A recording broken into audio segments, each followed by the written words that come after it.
Olá, graça e paz, tudo bem? Sejam bem-vindos a mais uma aula da nossa plataforma Estudando as Escrituras. Espero que você esteja sendo abençoado pelas aulas. Recomendo muito, claro, que você assista a todas, né? Baixe os PDFs, estude. Tem que separar, você viu que é muita coisa, né? Acho que depois de um mês aí de plataforma, você já deve ter percebido que é bastante coisa, bastante material, bastante conteúdo. Então é uma escola. Você vai ter que parar um pouquinho, pelo menos um pouquinho por semana, para estudar pelo menos 2 horas, né, o nosso material.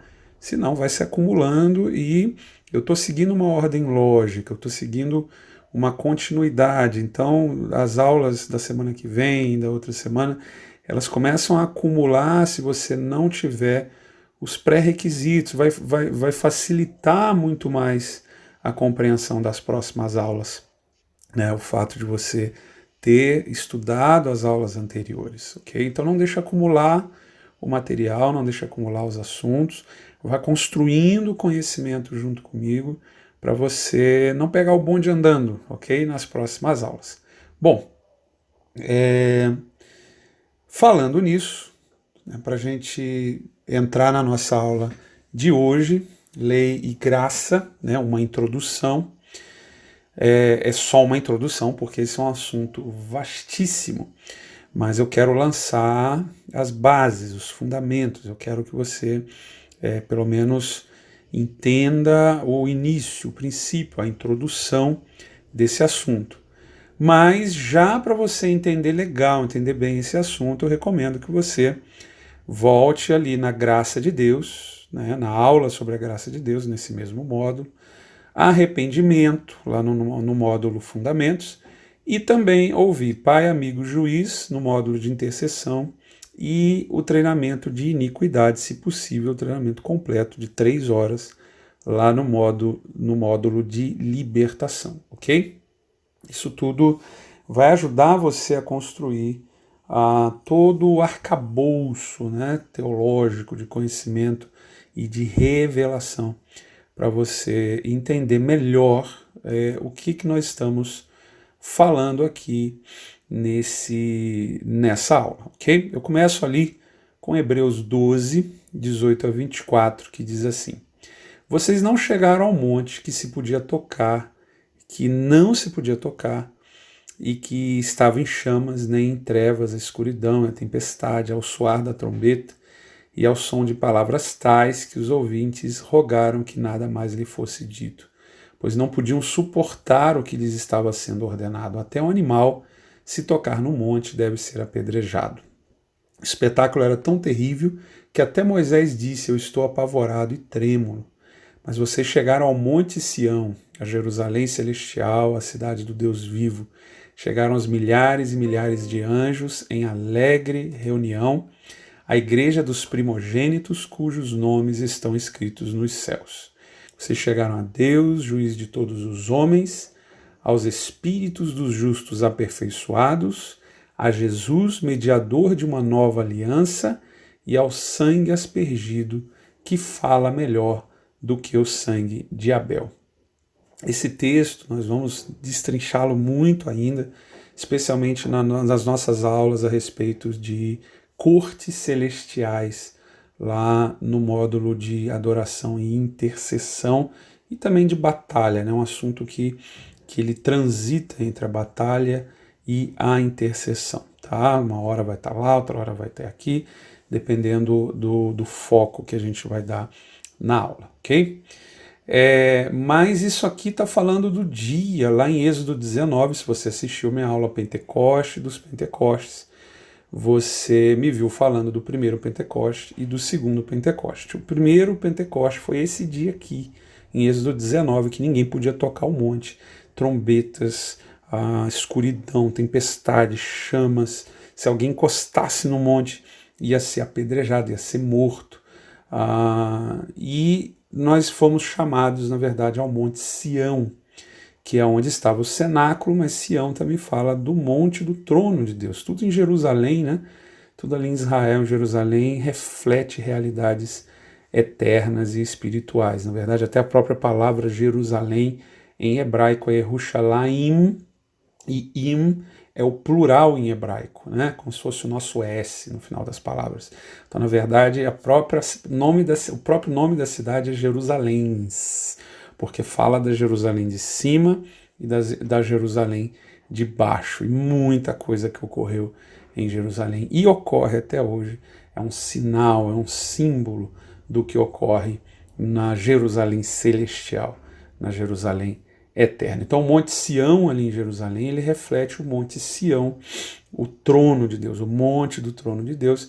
E não é acidente que Davi colocou o tabernáculo ali, onde Deus era adorado 24 horas por dia, onde intercessão subia ao trono 24 horas por dia. Não é à toa que ali era o cenáculo, né, onde os 120 se reuniram, os céus se abriram, o Espírito Santo desceu. Então, nós não fomos chamados àquela dádiva da Torá, aquele Pentecoste, a dádiva da lei, com todo esse temor, com todo esse horror, esse pavor, né, todo esse juízo instantâneo, imediato. Nós somos chamados a tudo isso aqui, ao Monte Sião. Nós somos chamados a tudo isso que está escrito aqui, a toda essa reunião de anjos, ao próprio Senhor Jesus, a Deus como juiz, aos justos, né, a grande nuvem de testemunhas. Esse capítulo começa falando da grande nuvem de testemunhas, que são santos que já dormiram no Senhor, que estão lá com Ele nos céus. E chegamos a Jesus mediador e ao sangue, né, que fala diante do altar do juiz de todos. Isso é um assunto que a gente vai entrar nas cortes celestiais. Mas isso aqui também, eu quis colocar esse texto, porque ele também representa um contraste entre a lei e a graça, ok? Na lei, você pisou fora do trilho, já era, é morte. E aqui no Novo Testamento, nós temos acesso até o trono de Deus pelo sangue do Cordeiro, pelo mediador da nova aliança, Jesus Cristo, pelo que ele fez na cruz do Calvário. Amém? Então, você me ouve, por exemplo, falando de Pentecostes, você me ouve falando de festas bíblicas, você vai ouvir um pouquinho mais, tá? Nos próximos módulos. A gente tem um módulo, né, que eu já estreiei com o Pentecoste dos Pentecostes, que é o Resgatando as Raízes Hebraicas, ok? Quero deixar você tranquilo, desde já, que não tem ninguém aqui judaizando a igreja, tem aqui ninguém mandando ninguém virar judeu, tá? Mas nós perdemos muito em termos rompido com algumas heranças que não eram para ter sido rompidas, tá? Então o equilíbrio está em a gente descobrir o que ainda permanece e faz bem para nós, e é bom para nós, para a nossa vida espiritual, para a nossa caminhada com Deus, e a Bíblia, e aquilo que realmente foi abolido por Cristo, ok? Então a gente precisa começar do começo, e a gente precisa lançar alguns fundamentos em relação à lei e graça. Isso é um assunto vastíssimo, né? Isso é um assunto que, na verdade, vem por séculos, né? É assunto de discussão entre os teólogos, esse assunto de centenas de livros, literalmente, e é por isso que eu não tenho a mínima pretensão de nem chegar perto de esgotar esse assunto. Por isso eu coloquei que é somente uma introdução à questão da lei e graça. Mas eu posso sim desmistificar alguns conceitos, né, rever alguns excessos, tanto para um lado quanto para outro. Enquanto tem gente que quer que todo gentio vire judeu, né, tem gente também que acha que Deus amassou o Antigo Testamento e jogou no lixo, que ele não serve para mais nada, é um monte de historinha só para a gente contar para os nossos filhos na escola bíblica dominical, e nada está mais longe da verdade, ok? Vamos lá. Vamos começar com Gálatas, primeiro livro do Novo Testamento a ter sido escrito, sim, senhores, ok? Não foram os evangelhos. Os evangelhos vieram depois. O primeiro livro a ser escrito no Novo Testamento foi Gálatas, porque o evangelho já estava ali sendo pregado há alguns anos, okay? Algumas décadas, na verdade, e começou a surgir essa tensão exatamente entre judeus e gentios. Tinha muitos gentios convertendo e tinha muito judeu, nascido judeu, de família judia, que também se converteu. Você tem apóstolo Paulo pregando para gentios, sendo enviado por Deus para pregar para os gentios, e você tem apóstolo Pedro sendo enviado por Deus para pregar para judeus. E aí, você vê lá no capítulo 2, versículos 7 e 8. Antes, pelo contrário, quando viram que o evangelho da circuncisão me estava confiado, como a Pedro da circuncisão. Né? Então, para o apóstolo Paulo foi confiado o evangelho da incircuncisão, quer dizer, para os gentios, e para Pedro o evangelho da circuncisão, ou seja, para os judeus. Porque aquele que operou eficazmente em Pedro para o apostolado da circuncisão, esse operou também em mim com eficácia para com os gentios.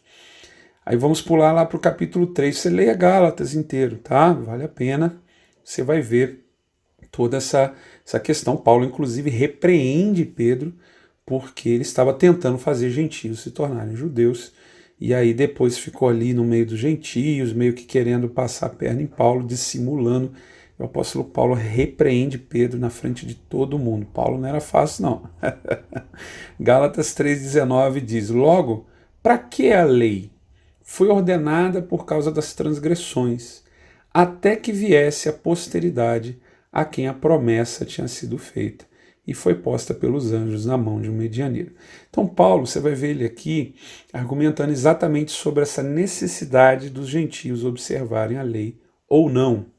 Né? E você vai ver que ele fala que não, que nós fomos feitos livres, Jesus fez maldição por nós, a maldição da lei veio sobre Jesus, nós estamos livres da lei, nós não precisamos viver debaixo do jugo da lei, ok? Cristo morreu por nós, como nós vamos ver mais na frente, morreu a nossa morte, para que a gente seja justificado em Cristo e a gente vença a carne no poder do Espírito Santo, em Cristo Jesus, pela obra de Cristo na cruz. Então você vê aqui, para que a lei? Ela foi ordenada por causa das transgressões, guarde isso, até que viesse a posteridade a quem a promessa tinha sido feita. Que promessa? De que viria o Filho, de que viria Jesus, e de que ele morreria, ressuscitaria e nos daria o seu Espírito para que a gente pudesse servir a Deus de forma agradável a Ele em santidade. Olha só, Gálatas 5, 1 a 6. Estai, pois, firmes na liberdade com que Cristo nos libertou, e não torneis a meter-vos debaixo de jugo da servidão. E ele está falando sobre aquela observância pesada da lei, né, que vinha do judaísmo. Eis que eu, Paulo, vos digo que se vos deixar de circuncidar, esse era o principal, era a porta de entrada, né? Esse era o principal sinal de que você tinha se tornado um judeu. Os homens, né, eram circuncidados. Né? Todo judeu, nascido judeu, ao 8º dia ele é circuncidado, como o próprio Senhor Jesus foi, mas você poderia, depois de adulto, se converter, e você teria que ser circuncidado como um sinal de que você estava recebendo o Deus de Israel e a observância à lei, à Torá. E Paulo diz que se você adotar isso como uma prática de cristianismo, na verdade, Cristo para nada vos aproveitará. E de novo, protesto ali no Gálatas 5, de novo protesto a todo homem que se deixa circuncidar, que está obrigado a guardar toda a lei. Separados estáis de Cristo, vós os que vos justificais pela lei, da graça tendes caído. Guarde bem isso. Então Paulo aqui está falando de justificação pela lei. Guarde bem isso. E o que nos justifica é a graça de Deus em Cristo Jesus, e não observância da lei. Guarde bem isso.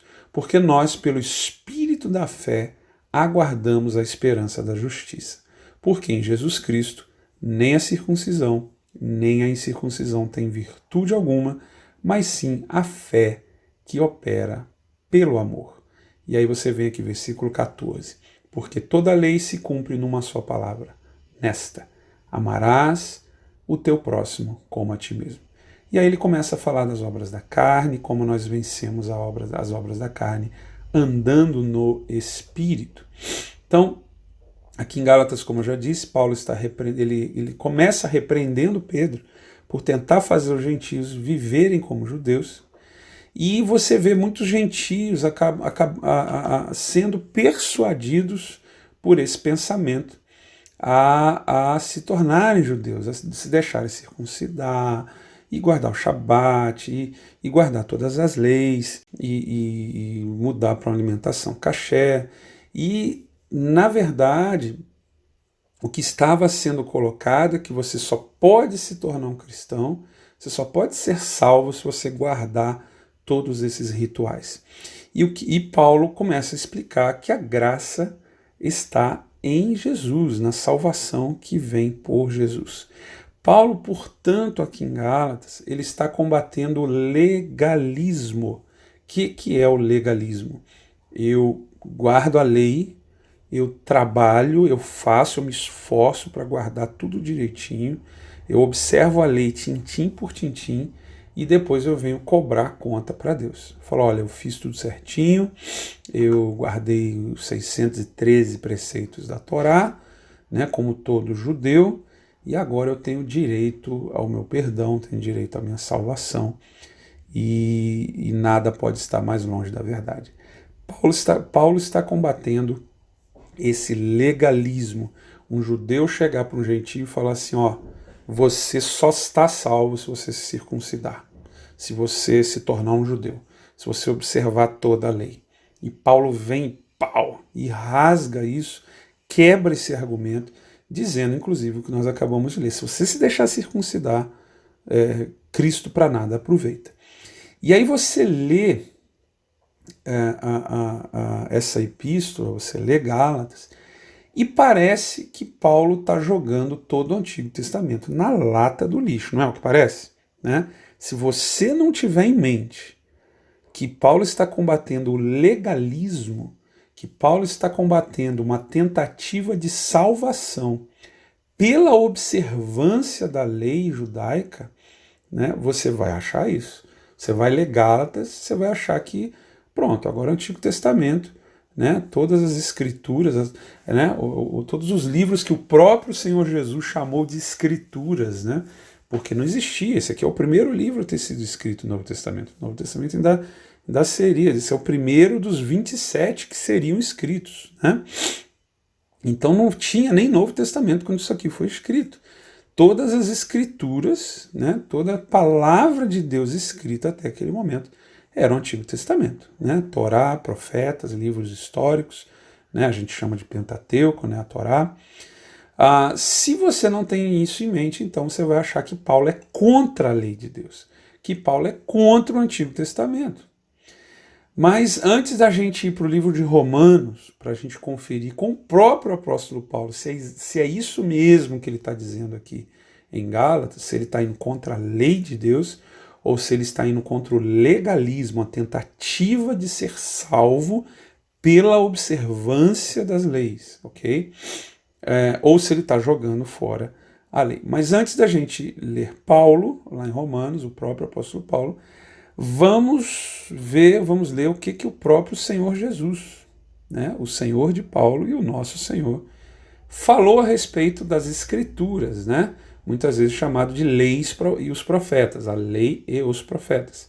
Mateus 5, 17 a 20, diz assim, o Senhor Jesus disse, não pensem que vim abolir a lei aos profetas, não vim abolir, mas cumprir. Essa palavra aqui, cumprir, no original dá um sentido de encher de significado, completar, ok? Digo-lhes a verdade, enquanto existirem céus e terra, de forma alguma desaparecerá da lei a menor letra ou menor traço, até que tudo se cumpra. Todo aquele que desobedecer a um desses mandamentos, ainda que dos menores, lembre-se que não tinha Novo Testamento ainda, está falando das Escrituras, está falando da lei e os profetas. todo aquele que desobedecer a um desses mandamentos, ainda que dos menores, e ensinar os outros a fazerem o mesmo, será chamado menor no reino dos céus. Mas todo aquele que praticar e ensinar esses mandamentos será chamado grande no reino dos céus. Pois eu lhes digo que se a justiça de vocês não for muito superior à dos fariseus e mestres da lei, de modo nenhum entrarão no reino dos céus. Uau! Então Jesus está falando que a nossa justiça ela tem que ser maior ainda do que os dos mestres da lei do Antigo Testamento. Vamos para Paulo? Vamos para Romanos. Romanos é o livro para você entender lei, graça, santificação na nova aliança, todo o Novo Testamento, claro, mas Romanos é um tratado, né, espiritual, teológico, filosófico, e que resume tudo, tanto é que foi o livro que Martinho Lutero estudou a fundo, né, para poder entender a salvação pela graça, ok? E dar início, né, à centelha inicial de toda a reforma protestante. Então, vamos lá. Romanos 10, 4. Né, começo citando esse texto porque é um outro texto que muitas vezes é citado, né, sem o entendimento correto, que acaba parece que ele está contradizendo o que Jesus acabou de dizer lá em Mateus 5, né? Porque o fim, Romanos 10, 4, porque o fim da lei é Cristo para a justiça de todo aquele que crê. Só que aí você vai no original e a palavra fim aqui não é término, ok? O fim da lei, quer dizer, terminou, acabou a lei. Agora é justiça para todo aquele que crê. A gente sabe que a justiça é para quem crê em Cristo. Mas a palavra fim aqui é telos, que significa finalidade, propósito. A finalidade, o propósito da lei é Cristo, é levar a Cristo para a gente ser justificado, não pela observância da lei, mas pela fé no que Jesus fez, ok? Capítulo 6, a gente ainda vai estudar muito Romanos aqui na nossa plataforma, tá? Pode ficar tranquilo, vai ter muito Romanos aqui ainda. Eu amo, aliás, demais o livro de Romanos, né? Não sei se a gente pode ter livros preferidos, mas um dos meus preferidos é Romanos, de longe.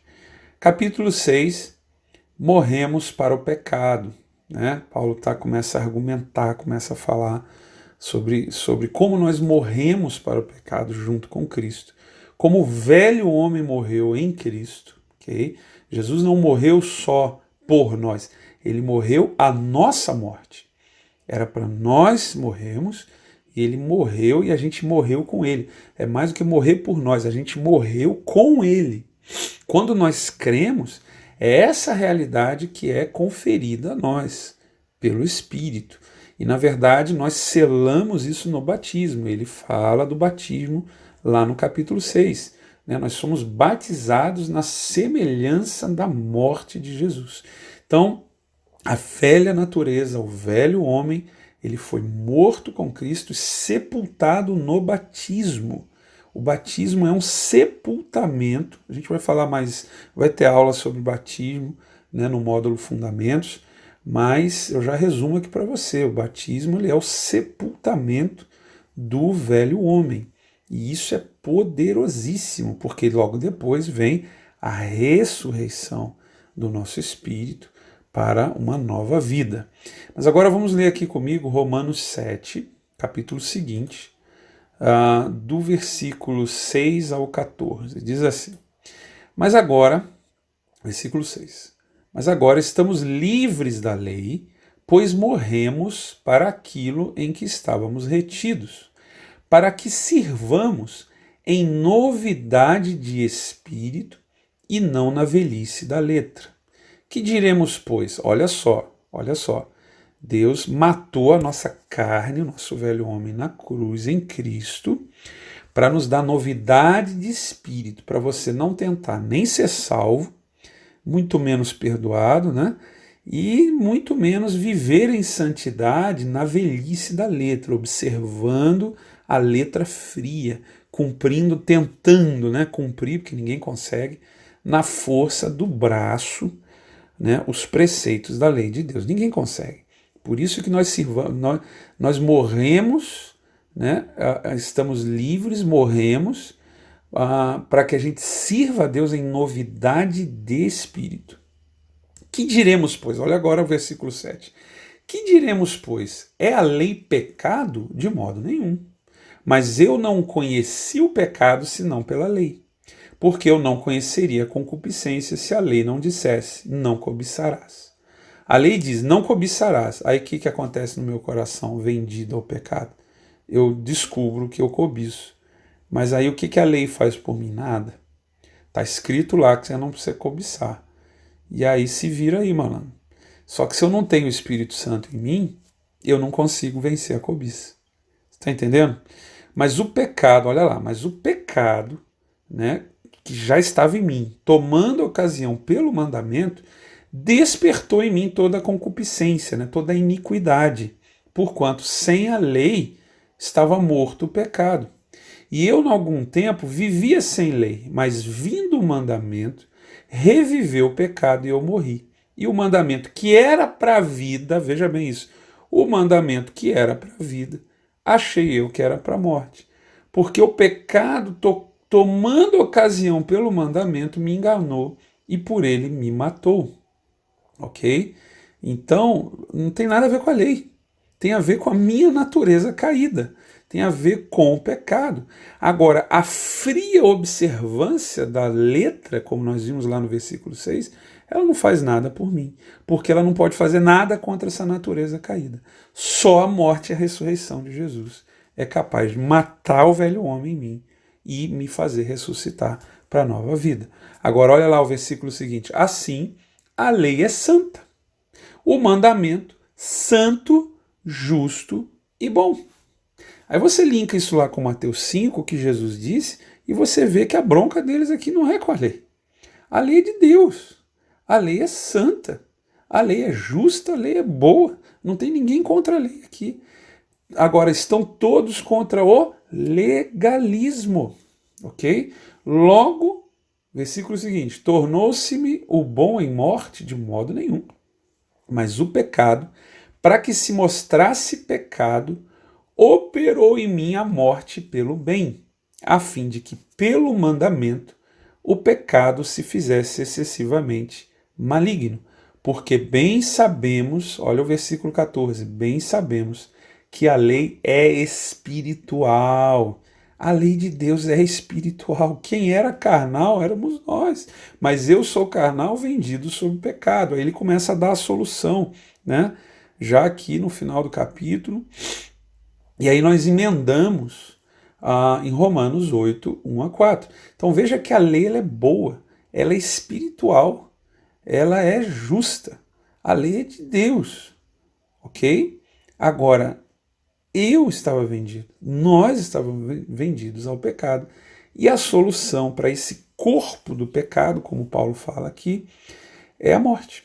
Foi por isso que Jesus morreu, ok? Romanos 8, 1, 4, capítulo seguinte. Portanto, agora nenhuma condenação há para os que estão em Cristo Jesus, que não andam segundo a carne, mas segundo o Espírito. Então a gente morre com Ele e a gente ressuscita com Ele para uma nova vida. Nós recebemos o Espírito Santo e agora, olha o versículo 2, porque a lei do Espírito de vida, guarde isso, em Cristo Jesus, me livrou da lei do pecado e da morte.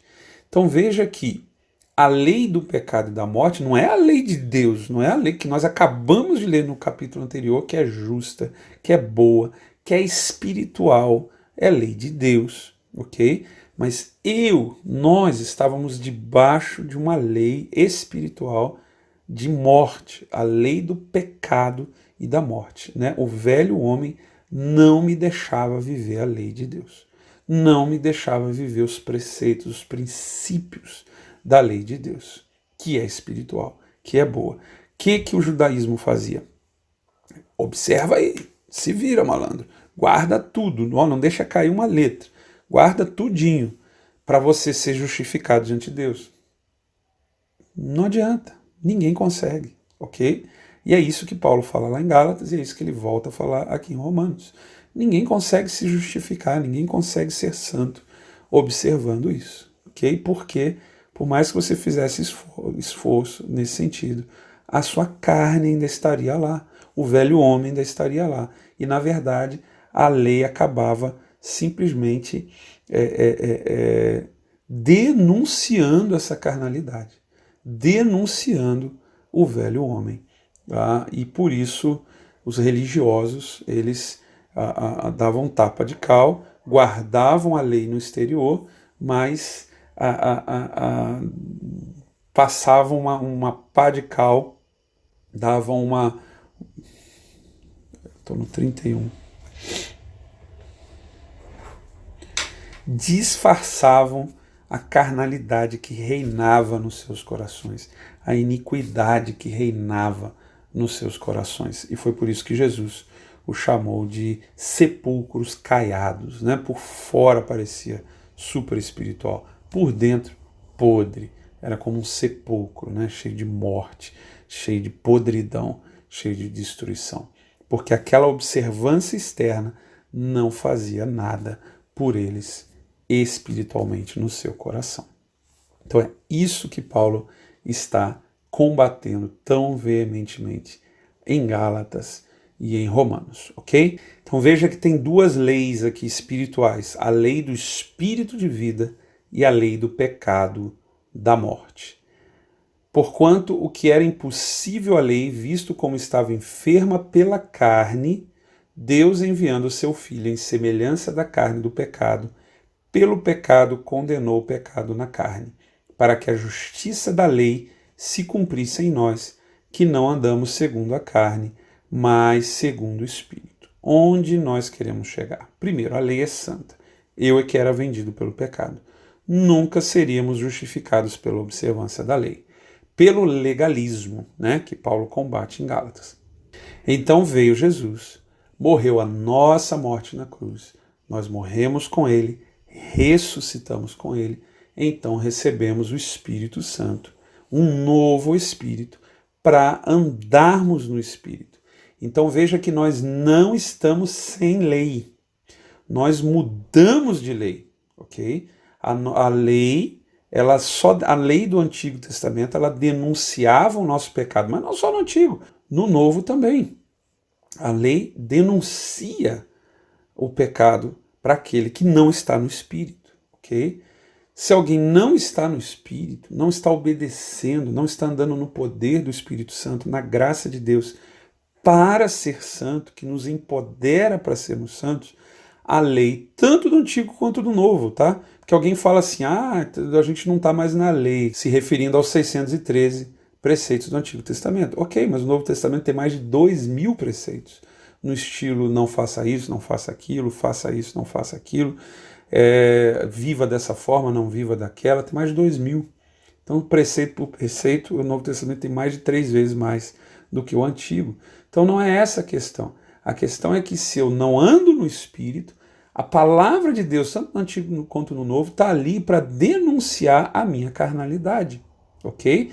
E simplesmente observando, sem fé no que Jesus fez e sem o poder do Espírito, eu não consigo, ok? Então uma obediência externa, ela não vai fazer nada pela minha santidade, ela não vai me salvar. O assunto ali em Gálatas é salvação, é justificação, ou pela lei ou pela graça. E Paulo já explicou que pela lei é impossível. Então, na verdade, nós não estamos sem lei, como muitos acham, né? Lá no capítulo 6, Paulo fala, então a graça ela é abundante, então nós vamos pecar. Vamos pecar para que a graça seja superabundante. Ei, você se torna escravo de quem você se apresenta, né? Para servir. Ou da justiça para a vida ou do pecado para a morte. Se você se apresenta ao pecado para servi-lo, você morre, você é apartado de Deus. Então a gente não está sem lei, a gente trocou de lei, a gente mudou de lei, saímos da lei da morte para a lei da vida, para a lei do Espírito. Então nós temos uma obrigação como filhos de Deus, andar no Espírito. Se nós não nos enchermos do Espírito, não obedecermos, não tivermos uma vida no Espírito, se a gente não andar no Espírito, fatalmente a gente vai cair em carnalidade e nas acusações da lei de Deus. Então, isso mostra que a gente não pode viver do jeito que a gente quer. A gente tem que andar no Espírito. Essa é a nova lei. Senão eu não terei forças, não terei graça para andar em santidade. E se eu não ando em santidade, a lei estará lá para denunciar o meu pecado. Toda vez que eu peco, eu caio da graça para as acusações da lei, até que eu me arrependa e volte para a obediência, volte para a vida em espírito. Então jamais, jamais foi licença para pecar. É o caminho para nós andarmos em santidade e obediência. Não por força ou violência, mas pelo Espírito. Não por uma obediência externa dos preceitos da lei, né, como a circuncisão, por exemplo, mas pelo Espírito, pelo poder do Espírito que foi dado a nós, por causa da justiça de Deus em Cristo Jesus na cruz do Calvário. Então é pelo Espírito, como Zacarias 4,6 nos diz, e aí eu repito Gálatas 5,16, onde Paulo diz: digo, porém, andai em Espírito e não cumprireis a concupiscência da carne. Amém? E a partir de agora, né, como o versículo 14 aqui de Gálatas 5 diz, porque toda lei se cumpre numa só palavra, nesta: amarás o teu próximo como a ti mesmo, né? Porque a gente já viu que a lei é boa, a lei é espiritual, a lei é de Deus. Jesus não veio abolir, ele veio encher de significado, ele veio completar, ele veio mostrar para que é a lei, ok? E toda a lei se resume em amor. Esse é o espírito da lei, ok? Esse é o espírito por trás de toda a lei de Deus. Então, quando Deus dá uma lei, o desejo dele é denunciar o pecado para nos levar a Cristo, mas jamais nos destruir, né? A lei é sempre por amor a nós e para que nós amemos os outros, ok? Só para citar os 10 mandamentos, por exemplo. Se eu amo a Deus, eu não levanto ídolos, ok? Não vou levantar ídolos. Agora, eu tenho como vencer a idolatria sozinho? Não, sem o poder do Espírito Santo, não. Sem a obra da cruz, sem crer, né? É interessante que mesmo lá em Romanos, já a partir do capítulo 4, Paulo começa a argumentar que nem Abraão, né, o pai da fé, ele foi salvo por obras, pela observância da lei que nem existia. Ela ia vir ainda 430 anos depois, através, né, de Moisés. Então Abraão foi justificado pela fé. Antes da lei, antes de Moisés, ele já tinha sido justificado pela fé. E, na verdade, todos em Israel, né, que Deus usou, que Deus se revelou a eles, na verdade, criam no que Deus podia fazer por eles e não no que a sua própria força, o seu próprio braço podia fazer por eles. Então, sempre foi fé, nunca foi observância da lei, ok? Voltando lá para os 10 mandamentos. Se eu amo a Deus, amo a minha esposa, eu não adultero. Mas não é só não consumar o ato, é nem acalentar, é nem guardar o pensamento no meu coração, como Jesus falou no Sermão do Monte. Então, quando Cristo me liberta da maldição da lei, que é essa maldição de não ter força por causa da carne, para poder viver a lei de Deus, não tem nada a ver com a lei é boa. Então, quando Cristo me liberta da maldição da lei e me dá o Espírito Santo para que eu ande na lei do Espírito de vida, em obediência, em santidade, o Espírito Santo então vai anular o Antigo Testamento?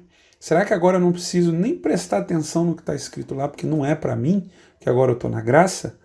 Se a questão é a lei, né, como eu disse antes, a Torá tem 613 preceitos, mas o Novo Testamento tem mais de 2.000. Mas e aí? Como saber o que fazer e o que não fazer, especialmente do Antigo Testamento? Se Paulo fala coisas tão fortes em Gálatas como se você se deixar circuncidar, Cristo para nada aproveita, então o que eu deixo de fora e o que é saudável continuar observando, né? Ainda que não seja essa observância que me salve, que me justifique, não é esse o caso. Eu estou salvo e agora, porque eu estou salvo, porque eu amo a Deus, eu guardo a sua palavra com prazer, sendo que tudo se resume em amar o próximo, amar a Deus. É simples. Tudo que foi legislado de forma diferente no Novo Testamento fica assim, né? A legislação mosaica, ela foi revista no Novo Testamento e é assim que vai ficar. E tudo que não foi legislado diferente, né, de maneira diferente no Novo Testamento, está de pé, ok? Porque é espiritual, é bom, é de Deus. Vou dar alguns exemplos, tá? Vamos lá. Na lei de Moisés, para você ser remido, perdoado dos seus pecados, você tinha que levar sangue de animais. Você tinha que levar animais para que o sangue fosse derramado lá no tabernáculo ou no templo. E o sacerdote orar por você, para você ser perdoado. No Novo Testamento, no livro de Hebreus, isso foi legislado de forma diferente. Já no Novo Testamento, no livro de Hebreus, a palavra é clara em nos mostrar que o sangue de Jesus substituiu de uma vez por todas todo o sacrifício de animais, todo o sangue de animais. Então você tem uma lei mosaica que foi legislada, foi revista, né, de forma diferente no Novo Testamento. Vamos para outro exemplo. A adoração no Antigo Testamento era centrada no tabernáculo no deserto, e depois no templo em Jerusalém, também tem um tabernáculo lá em Siló, né, por 300 anos, e depois você tem os dois templos em Jerusalém. No Novo Testamento, já desde ali de João 4, início do ministério de Jesus, ele diz que não vai ser nem em Jerusalém, nem em Samaria, mas em espírito e em verdade. E então a igreja, a partir de Atos, começa a adorar a Deus, né, cada um no seu particular, primeiro na sua vida devocional e depois nos templos e nas casas. Antigo Testamento, sacerdócio levítico é intermediário entre Deus e os homens. Os levitas eram os sacerdotes. No Novo Testamento, também lá em Hebreus, a gente vê que agora o sacerdócio levítico caiu. Agora todos nós somos sacerdotes, somos filhos, temos acesso ao Senhor, mas o Senhor também estabeleceu líderes sobre a igreja, né, para poder aperfeiçoá-la para a obra do ministério, como a gente vê em Efésios 4:11. Outro exemplo, Antigo Testamento, circuncisão do prepúcio para os homens. No Novo Testamento, circuncisão do coração, ok? Porque era esse o real espírito da coisa. Esse era o espírito da lei, ok? Agora vamos para algumas outras leis que a gente não tem, não tem nada no Novo Testamento legislando de forma diferente. Você tem ali em Levítico 15, por exemplo, 4-27. São as leis da nação que exigiam os israelitas tomassem banho e lavassem as roupas. Eram leis higiênicas. Em Deuteronômio 23, 12 e 13, Deus estabelece leis sobre como tratar o excremento humano, as fezes. Está lá, ó, deve-se determinar um lugar privativo fora do acampamento e é para lá que você deve ir. Entre os seus equipamentos, você deve ter uma estaca pequena. Quando você se abaixar lá fora, deve cavar um buraco com ela e cobrir o seu excremento. Deus manda enterrar as fezes, né? Um princípio aqui de fossa séptica. Levítico 14, 8 e 9. Quando havia suspeita de que alguém tinha uma doença contagiosa, ela precisava ficar de quarentena, ou seja, tinha que ficar afastada de outros por um tempo, antes de voltar para junto dos outros. Aqueles que haviam se recuperado de uma doença precisavam lavar as roupas e tomar banho para ser considerados puros. Quem tocasse em um cadáver deveria ficar de quarentena. Isso está lá em Levítico 5, 2 e 3 e também em Números 19, 16. Então você vê que as leis da nação de Israel refletiam conceitos médicos e de higiene que estavam muito à frente do seu tempo, né? Em outros lugares, em outros países, os conceitos sobre higiene eram bem primitivos. As fezes, por exemplo, eram jogadas nas ruas, a água era poluída, alimentos contaminados, outros tipos de resíduos criavam condições sanitárias péssimas, que, né, levavam a uma altíssima taxa de mortalidade infantil e doenças em toda a população. Não é à toa que até 200 anos atrás, cento e poucos, 200 anos atrás, a expectativa de vida, acho que até no início do século XX, a expectativa de vida era 40 e poucos anos. Então, médicos do passado tinham pouco ou nenhum conhecimento sobre germes e outros agentes que causavam doenças. Os egípcios, por exemplo, usavam remédios, entre aspas, como sangue de lagarto, excremento de pelicano, ratos mortos, urina, pão mofado. Excremento humano e animal era muito usado em procedimentos médicos egípcios. Os antigos egípcios pegavam uma variedade de parasitas, por exemplo, das águas contaminadas do rio Nilo em seus canais de irrigação. E além disso, muitos bebês no Egito morriam de diarreia e doenças similares causadas por alimentos contaminados. Isso nós estamos falando do povo, ok? De onde Deus tirou Israel, tá? Essa era a vida sanitária do povo do Egito na época em que Deus libertou os hebreus, né, da escravidão e deu essas leis para Israel no deserto, né? Por outro lado, os israelitas se beneficiavam e tinham uma saúde melhor porque seguiam as normas da lei de Deus. Você tem vários casos na história, durante pestilências como a peste negra, de morrerem muito poucos judeus, né? Eles foram inclusive perseguidos até por muitos cristãos por não morrerem nessas pragas. Eles começaram a pôr a culpa neles, né, de terem, na verdade, causado as doenças, quando, na verdade, eles estavam observando a lei de Deus e mantendo a higiene que Deus ordenou na sua lei. Ignaz Semmelweis é um médico húngaro que tentou implementar um sistema de lavagem de mãos em hospitais de Viena na década de 1840 para reduzir as taxas de mortalidade nas maternidades. Ele fez alguns experimentos, foi um sucesso, mas os médicos se recusavam a dar crédito a ele, a acreditar no que ele estava dizendo. Foi tão combatido pelos médicos que acabou num sanatório com depressão profunda e morreu 2 semanas depois. Anos depois, um cristão, né, Louis Pasteur, se torna um dos pioneiros na teoria dos germes. Mas isso eu estou te dando exemplos de leis higiênicas. Mas existem leis econômicas, né, como gerir negócio, como ser justo nas transições financeiras. Você tem leis políticas, como administrar a nação. Você tem leis, claro, espirituais, físicas. Lembre-se que Israel estava sendo organizado como nação e até hoje a nação de Israel, 2000 anos depois, guarda essas leis. Você vê a lei de Deus ali aplicada, né, de forma nacional, de forma civil, né?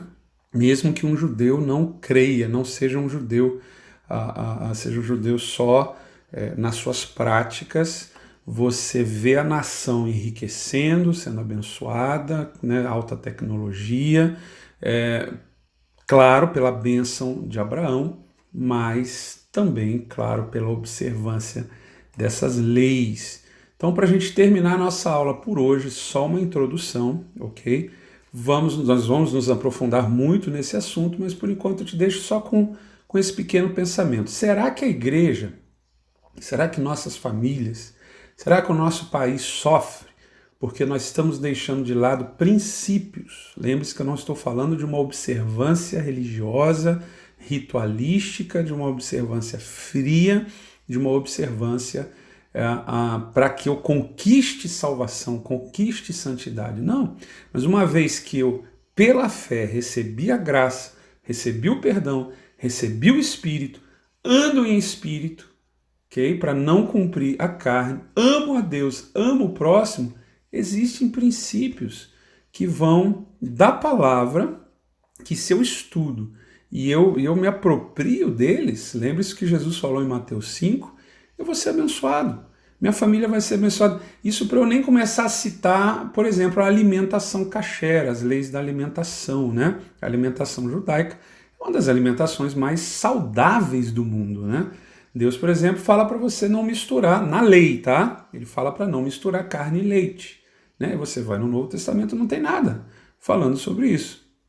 E a medicina já descobriu que as enzimas que digerem a carne são totalmente diferentes das enzimas que digerem laticínios, E quando você mistura os dois numa mesma refeição, você sobrecarrega o seu sistema digestivo e você tem uma má digestão. Sua digestão ela fica prejudicada por causa dessa mistura. Isso é para te dar um exemplo, porque a lei de Deus ela é boa, ela é espiritual. A gente só precisa ter essa sabedoria de saber o que foi abolido e o que não foi, e saber que uma mera observância desses princípios não é para me salvar, não é para me deixar mais santo, mas é para melhorar a minha vida, é para melhorar a vida da minha família, é para melhorar a vida da nação, ok? Então, na verdade, eu não quero deixar você com minhoca na cabeça, mas, e muito menos estou tentando judaizar cristão, como Paulo já nos corrigiu lá em Gálatas. Na verdade, em Atos 15, você tem o primeiro concílio da igreja,